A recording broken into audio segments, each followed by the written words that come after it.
Hello, everyone. I'm Rebecca Hess with REMAX Capitol Properties. And I'm Amber Callison with REMAX Capitol Properties. And we are here today to talk with you live with some awesome topics, I think. But first off, remember, it's tax day. Yes. So a big reminder to everyone, if you haven't already, get quickly filing your taxes, which, Jump on it. yuck. I know. And in my world, if we don't start that back in January, there's no way we're done by April 15th. So Right. we've been working on it a while. But yeah, so tax day. Yeah, right? So today we thought we would talk to you about trailers, mobile homes, single wides, double wides, and Amber is much to, I don't know if you love it or hate it, she is kind of the expert on all things trailers, mobile homes. She has done so many of these, and then her past life, you'll have to tell us a little bit about your history. Before she was even an agent, you worked a lot with Yes. trailer and mobile homes, right? So my husband and I, yes, have flipped and worked on a lot of mobile homes. So for the last 3 years, full time, that's what we were doing. So we would buy them and then from the ground up, completely remodel them, rehab them. Wow. Subfloors, siding, windows, doors, literally every single thing in a home, from plumbing to electrical, roofs, trim, every single thing in there. Yeah, well, I want to, maybe we'll touch back on that because I have so many questions on that. We've done some homes, but I've never done a trailer before. Yeah. So I'd love to pick your brain on that a little bit. Absolutely. But we just thought we'd kind of go through today some of the differences between buying and selling a mobile home versus buying and selling a stick-built mobile, or an actual real property home, right? So we thought we would talk about that. I don't have definitely as much experience as you do in this, and so I'm kind of going to throw questions at you if you're comfortable with that, and we'll kind of see. She can answer probably everything way faster and with a lot more correct information than I probably could at this point. So we'll ask you questions. I will say I did just close a trailer just 2 weeks ago, and I want to give a shout out to Jeremy Santee at American Pacific because he was a lender on that and did a great job. And then Kyle McChesney at Selling Homes, he was the buyer's agent on that, and he also did a great job. So that was fantastic. But I've done a few in my career as a real estate agent, but definitely do not have the expertise that you have on this. So I wanted to, maybe we can start with some questions on that. Okay. So I guess kind of the big question, well, I guess the big question is, what are the differences when you're going to sell or buy a mobile home versus selling or buying real property? Like, is it the same process? Tell us about it. Right. So it's kind of the same process. You call an agent, come out and do a CMA, see what your home is worth, go through it, see all the upgrades, advantages that one has versus another, give them their price. If they want to go with you, do all of your documents. Okay, so the same thing as if you were going to do a home, you would do a market analysis on it. Yes. Using comps that are on other mobile homes. Yes. Okay. So, and you want to do like homes, right? So if it's a 3-bed, 2-bath, you want to do 3-bed, 2-baths. Okay. You try to stay around the same years if you can. Mobile homes are kind of hard because there's a lot of older homes that people are redoing. And lending, people are freaked out by the years. And really, in this day and age, you don't have to be freaked out by the year. There is one lender out there that will do lending on no matter what the year is, no matter what your credit is, all that kind of stuff. So there is lending out there. You just might have a higher APR interest rate. So that is something that's different. When we have a buyer looking for a home, year usually isn't an issue. Like you can look from 1912 to 2026, whenever it was built, right? But on something like this, that does come into play when you're looking at financing. Yep. So June 15th, 1976 and older, 21st Mortgage is the only lender who will do that. And the two lenders that will do that is Hayden and Sarah for Wyoming. Okay. And any years newer, June 15th, 1976 and newer, can go through like A&B Bank. There's Lori, Heather, and Olivia. You can go through Guild Mortgage with Trish or Callie. Jeremy, he can do them at American Pacific. There's eMortgage Capital. They can do them as well. So or you could also go through 21st Mortgage if you wanted. So if you are looking at, and you said 1976. Yep, June 15th, or 1976. Older, you're really limited on financing options for that. Why is that? Why do you think finance, when we look at our lenders, some of them are willing to work on mobile homes, take these on, and others are not? So it's all based on like the HUD. So everything June 15th, 1976 and older is pre-HUD. So they are not HUD approved. Okay. So they don't have the HUD label. They don't have the data sheet, things like that. It's just a little more of a risk.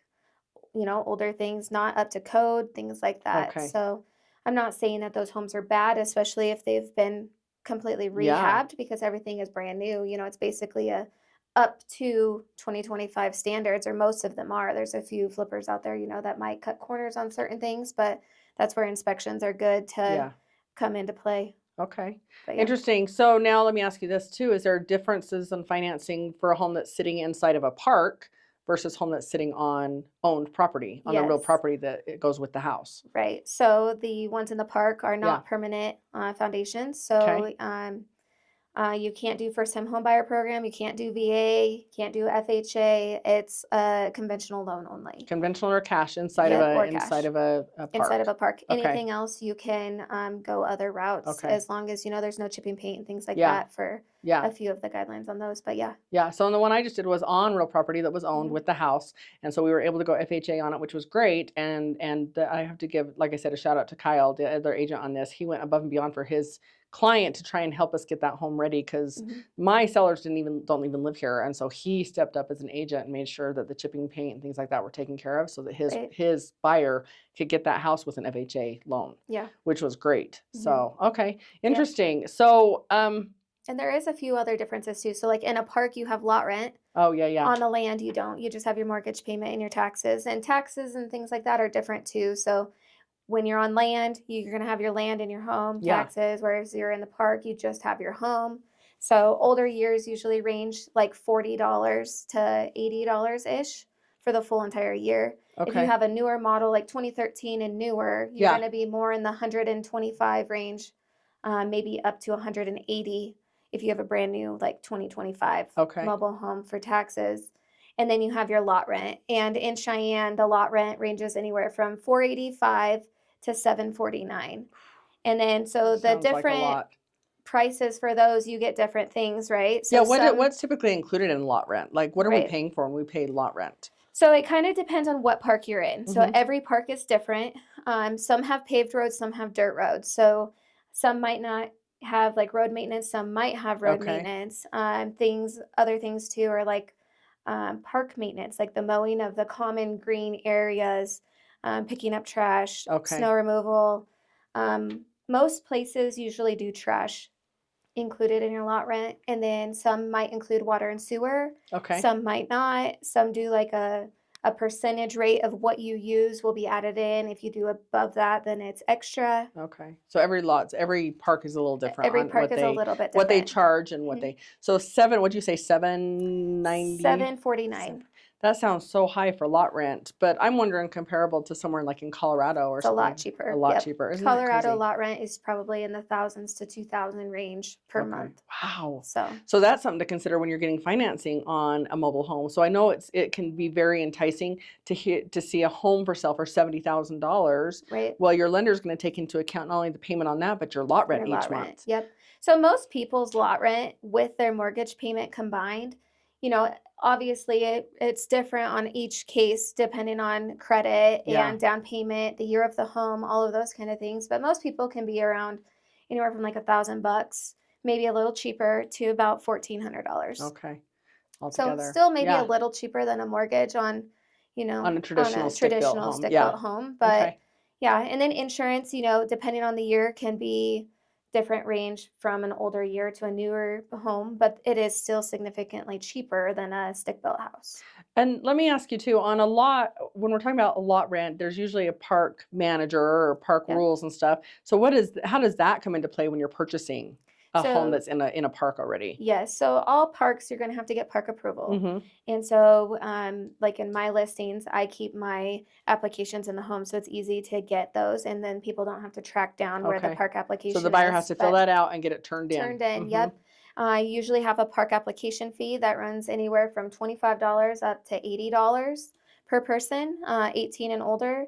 So you turn that in, driver's license, pay stubs, the last Mhm. 2 pay stubs. If you don't have pay stubs, you can do your tax return.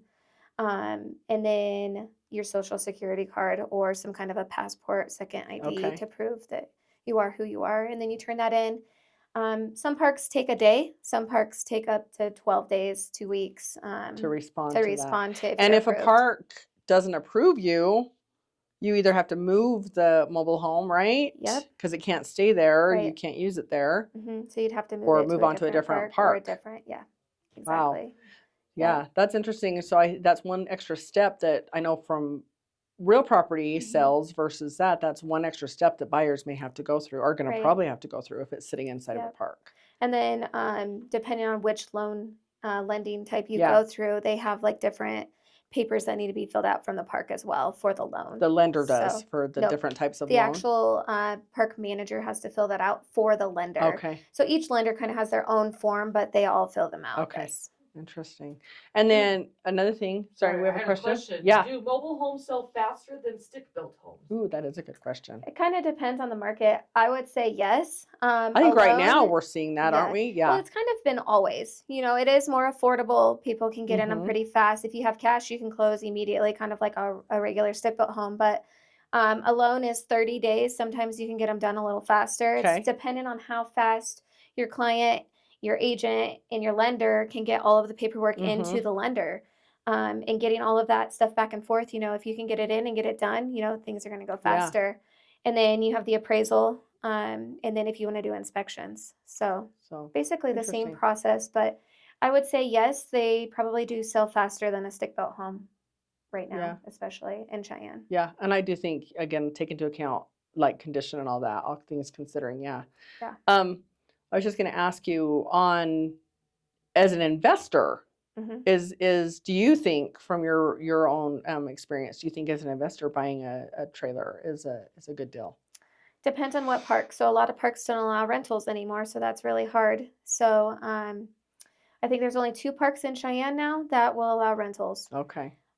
Me personally, I probably would not buy a mobile home as a rental just because it's a little more upkeep. If you don't have somebody in there keeping the Mhm. heat up and making sure the heat tape is good and the outside skirting is on the home and the windows are shut and things like that, your pipes freeze a little easier. Okay. So for my own personal, input, I would not You do probably would one. not. I would do a stick built house. Some people do them and do great. Okay. Just kind of depends on how much you want to be involved with that rental and Yeah. taking up your time making sure things are done properly. So Mhm. it sounds like most parks are going to more home owner occupied when Yes. you're buying. And that's just because of the turnaround. People don't Mhm. upkeep them. They're like, I'm renting. I don't care about the house. Mhm. I'm not going to fix up this, and this, things like Yeah. that. So it Yeah. keeps the park a little cleaner, and things like that. And then the parks are so strict on, you know, each park is different, but backgrounds and stuff like that. If you have a felony or pets are kind of Okay. another thing too. You have to have smaller pets in most of the parks. Yeah. Oh, that's true because I have heard that they can determine how big of a dog or something, right? That you Yep, get 30 depending on pounds or pounds and less stuff. for Yeah. most parks. There are, different ways around it. Like if you have an ESA letter, they can't say anything to you, so you can Yeah. get your pet in there. But yeah, it is hard with pets, Yeah. and rentals are hard with them as well. Yeah. Some parks do allow you to like buy a home for your child, and if they're in college or something, you can have roommates. Um, but yeah. Okay. And then you So can always do contract for deed too. So that's kind of like a rental, but they're buying the home. So they would put a down payment down, buy and the then their rent will house. go to the purchase price of the home, Yes. right? Yep. Okay. Awesome. And most So people do like instead of an interest rate on that, you just yeah. add a flat fee on there. So let's say, they were asking 50 for it, they're going to add 50, or they're going to add 7,000, so it'd be 57,000 Okay. total instead of an interest. Most people try to get it paid down pretty quick. And then the loan term on mobile homes is different too. So they're anywhere from 10 years to 20. They don't go that Okay, full they don't 30 go years. full 30. Oh, Yeah. interesting. Okay. Let's switch gears then. On when you are a buyer's agent representing a buyer taking them into purchase on a mobile home and you talk to them about inspections, how is that different than if I take a buyer into a stick-built home inspection wise? What would we be Right. looking at? So it's pretty much the same thing. Mhm. It's just, it's hard to find inspectors that will go into mobile homes. So the hardest thing is finding somebody to go under the mobile home and check the skirting, the pipes, all of your insulation, all of your stuff like that. That's really Uh-huh. hard to find in Cheyenne right now. So we need some more people to do like inspections for mobile homes. But plumbing, most plumbers will come and do it. Okay. Um, and then same with like roofers. Any roofer will come and check a mobile home. And then the hardest is basically the underbelly part of the inspections, finding somebody to come and do that or do a whole home inspection. Okay. It's pretty hard, It's yeah. different. Mhm. What other inspections might we see on a mobile home? And what I'm thinking of is I know the one I just sold, we had to get an engineer in there to do a foundation Check it, inspection on yeah. it. And So the lender most- required that. Yeah. So Mhm. not every lender requires that on ones in the park because they are completely like strapped down to Yeah. the park. But you can absolutely have that done, especially in homes where when you're standing in them and you can really see the sloping, you Mhm. know, you can see a high spot in the middle and the sides might be sloped, or you see one whole like corner of the like either the front or the back fully sloping. I would have that checked out because it's probably not, you know, leveled properly. And if it's Something. not leveled properly, you're going to have a cracking of drywall. If you have drywall Mhm. or paneling, you're going to have just issues. Your roof is going to, you know, lay differently, Yeah. things like that. But also, I think it's good to have really all inspections. Like your HVAC, you want to make sure everything's working properly. Plumbing, you want to make sure everything's good there and that there's not some crazy things, Yeah. you know, going on there. And then the underbelly is probably one of the biggest things that you want to make sure your home is covered 100%. So having rapid wall skirting is the top, you know, tier of skirting because it's got that 3 inches of thick insulation on there Okay. versus just standard siding or like the plastic. Yeah. And then making sure heat tape is still good on your pipes and all that kind of stuff. And then Wow. that the whole underbelly is fully insulated Yeah. with it's usually the batting insulation under there. And see, she is the expert on this. That's crazy. Again, this is Rebecca and Amber. We're here with REMAX. We're live today talking about mobile homes, trailers, and the differences between a mobile home and a stick build if you're going to buy or sell Right. one of those. Obviously an option here in Cheyenne because we do have several parks. Can you tell us a little bit about the parks here in town? Yeah, so South Fork is out south. Mhm. It's one of probably the cleanest parks in Cheyenne. There's a few others that are really clean as well, but they have the full paved roads, newer homes, very clean park. They allow fencing for chain link fencing, 4-foot chain link fencing, Okay. 30-pound dogs, things like that. They do trash, snow removal, park maintenance, and road maintenance. Okay, that's all part of And included in your in your lot rent. lot So rent. their lot Okay. rent is $655. All of that is Okay. included in there. Circle Park is another really clean park, nice park. Their lot rent is $695, Okay. and it includes trash and road maintenance, snow removal, park maintenance as well. Very clean. I would say it's probably more of an older community. It's quiet, nice, clean. Okay. But then there's other parks, you know, their lot rent will be a little cheaper that are still nice and they have dirt floors, so they don't have the pavement and stuff Okay. like that. But yeah. What are the biggest ones here in town? I would say probably South Fork is definitely the biggest, and then Circle Park, Prosser, um, Artesian, Okay. yeah, Interesting. probably Okay. maybe even Big Country, AAA.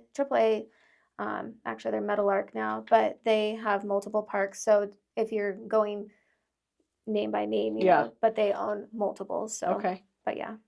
Interesting. Okay, so I want to ask you just from investment purposes, right? Because we have my husband and I have flipped a couple homes and remodeled from from the ground up on a couple. Yeah. So tell me about your experience with remodeling.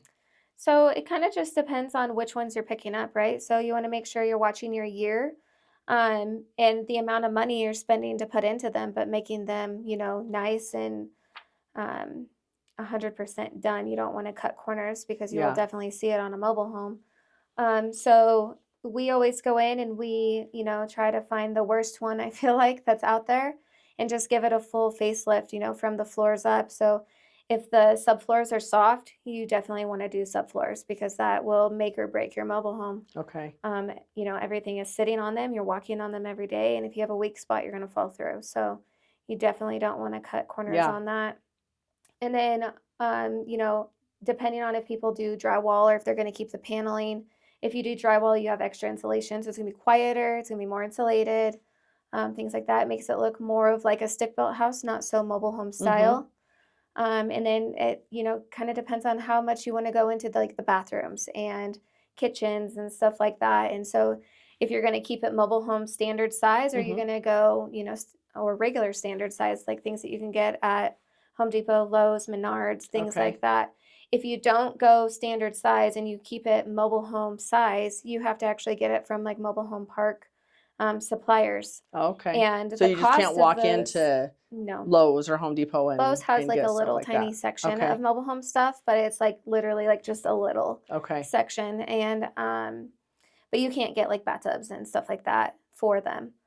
So you'd have to get them from a distribution center for Okay. mobile homes, and the cost of them are expensive. So keeping costs where it needs to be so Yeah. you can resale and making it, completely rehabbed, new windows, new roof, new trim, new Yeah. everything it can be a challenge at times. It just kind of depends on what you get into, what park, and Mhm. paying lot rent at the same time as doing that. That cuts into your costs Yeah. as well. So trying to be smart with what you put into it to get the value back out for your Exactly. investment. Yeah. Yeah. And tell me if I'm wrong on this, but I understand roofs on a mobile home are just a standard asphalt shingles, right? Is that It, correct on most of them? maybe on most, yes. Okay. There are membrane roofs, which is like a rubber sealant. Mhm. And you find those more on like the rounded roofs, so the Okay. older year homes. You can also do tin. So Okay. And will most roofers go out and inspect those, or do you yeah. have to have specific ones that will go do that? No, I mean, I use Inman Roofing pretty much all of the time. I think they're great. They're loyal. I call them. I'm like, hey, I need this done. They're on it. So, I mean, they've done wonderful for me. They also can do the repairs after if Yeah. something needs something. So I really like that. But no, any roofer can go out and look at it. Some people Okay. might choose to not because you're going to be less money or, not as much time and they want to focus on residential Yeah. stick-built houses that are a little bigger, or maybe they're commercial, but Yeah. Mhm. So, we have another question? Yeah, I Okay. know you've already Okay, semi-touched base on this tell already, us. but this person was not on at that time. They're asking, is lending a challenge on mobile homes? Yeah. I wouldn't say it's a challenge. It just kind of depends on the year and things like that. So June 15th, 1976, you do have to go through 21st Mortgage, and Hayden and Sarah are our representatives for Wyoming. Okay. Anything June 15th, 1976 and newer, you can use A&B Bank, you can use American Pacific, you can use Mhm. Guild Mortgage, Vanderbilt, Capitol Mortgage. There's a bunch of different ones out there that you can use it. So I wouldn't say it's hard. It's just different. Different. Yeah, Yeah. a few more steps, a few more things to have to Yeah. do, but I wouldn't say it's hard. Well, and I think lending is pretty much the same as far as down payments and things like that, right? Right. So if you're looking at a $60,000 trailer, most of them are going to require 20% down on that. So that's another thing that's different from lending to lending. So, and it's also park dependent. So A&B Bank has a little bit of a higher down payment. It's anywhere from 20 to 25% for South Fork. Okay. But if you're in other parks, it's different. So, Okay. And then like 21st Mortgage is 5% down. And the 5% down is if you have like a medium percentage of a credit score. If you have a lower credit score, you might have to put more down. Okay. And then like eCapital Mortgage, I think was running anywhere from 8.59 to 12, and most of the others are anywhere from that 9 to 12% as well. Okay. On up, just kind of depends on your credit as Depends well. on that. And then it also sometimes depends on the year of the home. So sometimes the older homes do Mhm. have a higher credit or a higher interest rate, but mobile homes in general have a higher interest rate Okay. than a stick-built house. Okay. So So just plan on that Yes. overall, that you're going to get a different interest rate on that if you Mhm. were to go look at a single family stick built Yes. downtown. higher interest rate, lower year terms. So not a 30-year loan. Okay. But they're still, affordable Yeah. for most people to Yeah. still get into. So anywhere from $1,100 ish, maybe a little less Yeah. if you're putting more down and buying a cheaper home, up to a higher amount. Yeah. So How do you think what the longevity on those is? Do you feel like if they're taken care of, they can last? Like it's a good investment for someone who Yes. maybe wants to be in something like that for 10, 20 years? I think so, yes. As long as you're taking care of your home, and Mhm. if you have a water leak, get it taken care of right away. Don't wait. Fix the subfloors if it needs it, things like that. But the nice thing about a mobile home is you could keep it in a park where you can't afford to move it right when you first buy it. Once you get it paid off, if you want to keep that home, you can move it to land. Just pay to Okay. have it moved, and it's something that you could keep long term, or you could sell it at that point, or sell the home. And as long as you've taken care of it, you're not going to lose money on it. Yeah. What do you So, think, just real quickly, what do you think average cost to move a a mobile mobile home, home is? it just kind of depends on how far you go and which company you go with. Okay. Kenny Lemons moves mobile homes here in town, and it could be anywhere from $5,000 if it's just across Yeah. the street or something. But if you're moving it across town, it could be $5,000 to $10,000. Mhm. Kind of depends on mileage and things like that. But if you're moving it from Cheyenne to Laramie or Cheyenne to Fort Collins, it could be, you know, $13,000 to $30,000 To get depending it on how moved. far you're going. Yeah. And Okay. then that also depends on if you're having them fully take it apart. So you got to take your skirting off. You got to, you know, do a bunch of stuff to the home to be able to move it. But he will do that, move it, and put it back together for you Okay. if you want. Or you can take it apart, have him move it, and you can put it back together. Wow. But your gas, your electrical, all your things have to be Have to be completely completely undone done. to move. Okay. So, yeah. Wow, interesting. So much information. So if you were wondering who the expert on mobile homes is, Amber. Thank you. And so if you have questions or need help, get a hold of her or call me and I'll ask her, because that's how it usually works here, is we go ask Amber all of our questions when it comes to mobile homes. So Yeah. awesome. Thanks for all the information. Of We course. appreciate you joining us today. Anything Yeah. else that you want to share? I think that's it. Yeah. If you have any questions, give us a call. Awesome. Thanks, Yeah. everyone. Thank you. Bye.